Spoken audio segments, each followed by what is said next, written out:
নমস্কার। এই মুহূর্তে বাবুরি পত্রিকা এবং বিশ্ব বাংলা টিভির পক্ষ থেকে আমরা উপস্থিত হয়েছি বিধাননগর মিউনিসিপ্যাল কর্পোরেশনের 10 নম্বর ওয়ার্ডে। এই জায়গাটা হচ্ছে রেলপুকুর রোড।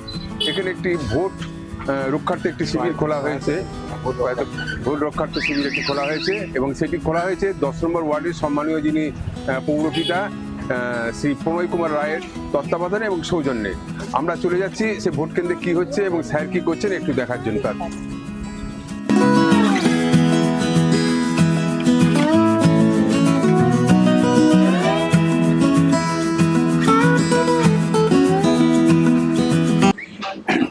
এসআইআর এর কাজ গত 4 নভেম্বর শুরু হওয়ার পর থেকে দিন থেকেই আমরা এখানে সহায়তা কেন্দ্র বাংলার সম্মানীয় মুখ্যমন্ত্রী আমাদের দলের সভানেত্রী তিনি প্রত্যেককে নির্দেশ দিয়েছেন যে মানুষের স্বার্থে যারা এসআইআর এর জন্য আসবেন তারা যাতে কোনো রকম অসুবিধার মধ্যে না পড়েন তাই জন্য এলাকায় এলাকায় শিবির স্থাপন করে তাদের সহায়তা করা।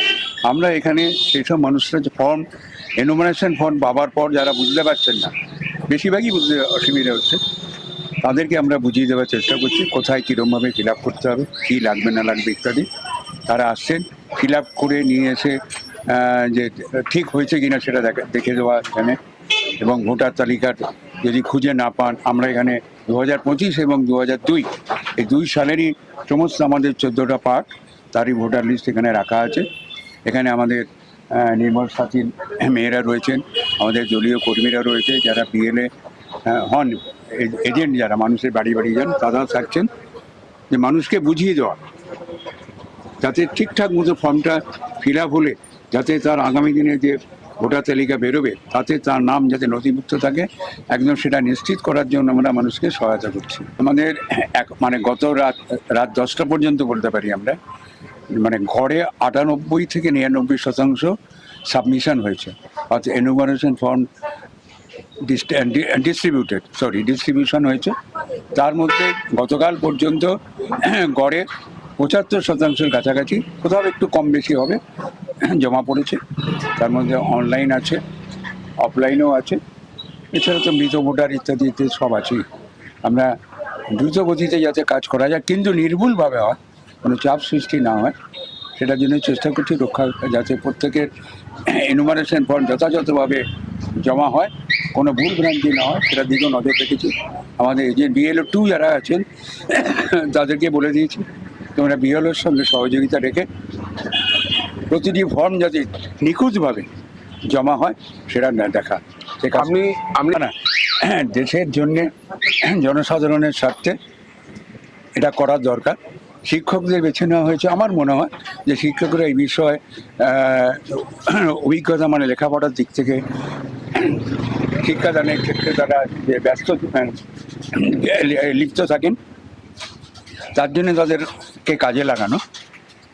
বিদ্যালয়ে পঠন পাঠনের সমস্যা তো হচ্ছেই, কিন্তু একটা বড় কাজ করতে গিয়ে এটা তো হচ্ছে, তাদের উপরে চাপ যেটা বলতে বোঝাচ্ছে বৃহত্তর কাজ। একটা বুথে ধরুন গড়ে যদি সর্বনিম্ন 800 থেকে ঊর্ধ্বে 1500-র উপরও ভোটার রয়েছেন, এই প্রত্যেকের বাড়ি বাড়ি যাওয়া, প্রত্যেকের সঙ্গে যোগাযোগ করা, তাদেরকে কাগজপত্র নিখুঁত করার জন্যে যে সময়টা দরকার ছিল, যে ব্যক্তিটা দরকার ছিল, সেটা কিন্তু অত্যন্ত কম। এটা একটা অত্যন্ত চাপ হচ্ছে। তারপর প্রতিনিয়ত বিএলওদের উপর চাপ, এই করতে হবে, সেই করতে হবে, এতটার মধ্যে করতে হবে, এই দিনের মধ্যে শেষ করতে হবে। 4 থেকে 4 30 দিন যে সময়, সেটাকে কমিয়ে দিয়ে বলা হচ্ছে আরও 5 দিন আগে শেষ করার সময় কমে আসছে। তার ফলে তাদের একটা কী বলবো উদ্বেগ, উত্তেজনা, আতঙ্ক সৃষ্টি হচ্ছে বলে অনেকেই অসুস্থ হয়ে পড়ছেন, অনেকে ভুলভ্রান্তি করে দেখছেন।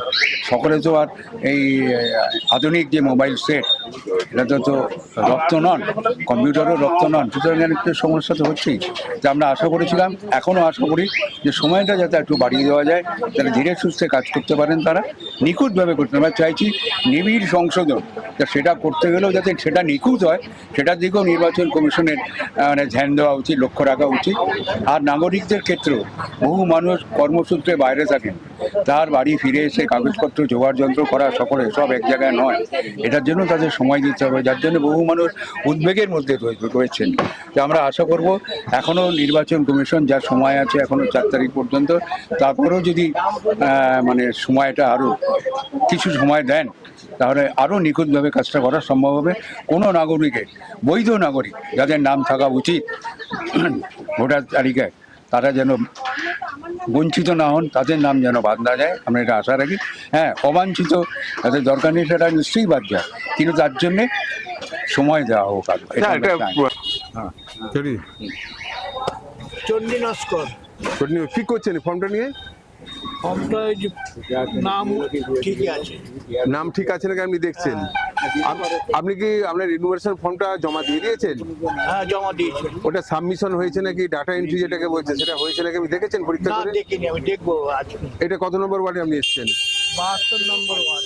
72 নম্বর, 10 নম্বর ওয়ার্ডের 72 নম্বর 10 নম্বর ওয়ার্ড। 10 নম্বর ওয়ার্ড, ঠিক আছে। দেখলাম তো এখানে একটা এনুমারেশন ফর্ম আছে, ফিল আপ করা আছে, কি করছেন এখানে? এই ফর্মটা কি করে ফিল আপ করতে হবে আর 2002 এর লিস্টে নাম আছে কিনা আমার বাড়ির মা বাবা কারোর নাম আছে কিনা সেটাই দেখতে এলাম, আর ফর্মটা কি করে ফিল আপ করতে হবে সেটাই জানতে এলাম। এটা কত নম্বর ওয়ার্ড? এটা 10 নম্বর ওয়ার্ড। আর দেখতে পাচ্ছি একটা ফর্ম আছে এনুমারেশন ফর্ম, বোধহয় এসআই এর জন্য। হ্যাঁ, এই ফর্মটা দেখতে পাচ্ছি, কি করতেছেন এখানে ফর্মটা নিয়ে? এই ফর্মটা ফিল আপ করতে এসেছি, কেমন করে করতে হবে না করতে হবে। এটা কত নম্বর ওয়ার্ড? 10 নম্বর। কোন জায়গা, জায়গাটা কোথায়? রেলপুকুর রোড। এখানে কাদের কাছে এসেছেন আমি ফিল আপ করতে? আমি হেল্প ডেস্কে এসেছি সবার কাছ দিয়ে জেনে নিয়ে করার জন্য। আপনি 2002 এ আপনার বাবা মা কারো নাম আছে? হ্যাঁ, আমার আছে ঠাম্মার নাম। ঠাম্মার নাম আছে, সেই সূত্র ধরে আপনি এখানে এসেছেন হ্যাঁ। যে ফর্মটাকে ফিল আপ করার জন্য। নামটা কি আছে আপনার? আমার ডলি মন্ডল। বাড়ি একজন মহিলার কাছে চলে যাচ্ছি। ম্যাডাম, আপনি এখানে কি করছেন এই যে ফর্ম হাতে নিয়ে? যারা যারা ফর্ম মানে বুঝতে পারছে না ফিল আপ কোথায় করতে হবে কিভাবে করতে হবে আমরা সেটা বলে দিচ্ছি, জানিয়ে দিচ্ছি। আর অনেকেই বুঝতে পারছে না কোথায় 2002 এরটা লিখতে হবে বা কোথায় তার নিজেরটা লিখতে হবে, তো সেটা আমরা বলে দিচ্ছি। আপনার নামটা কি? রমা শেঠ। চোখ রাখুন বিশ্ববার্তা টিভিতেই, যার সততাই শেষ কথা। Audio Jungle.